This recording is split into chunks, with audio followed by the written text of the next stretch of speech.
أعوذ بالله من الشيطان الرجيم. بسم الله الرحمن الرحيم.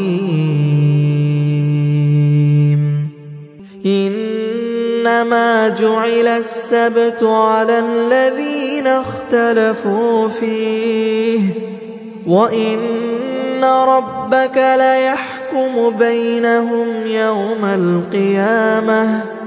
يوم القيامة فيما كانوا فيه يختلفون. وادع إلى سبيل ربك بالحكمة والموعظة الحسنة وجادلهم بالتي هي أحسن. إن ربك هو أعلم بمن ضل عن سبيله وهو أعلم بالمهتدين.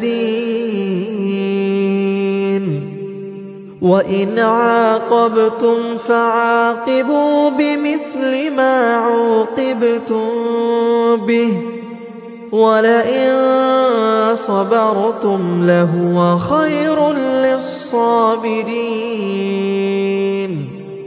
واصبر وما صبرك إلا بالله ولا تحزن عليهم ولا تك في ضيق مما يمكرون.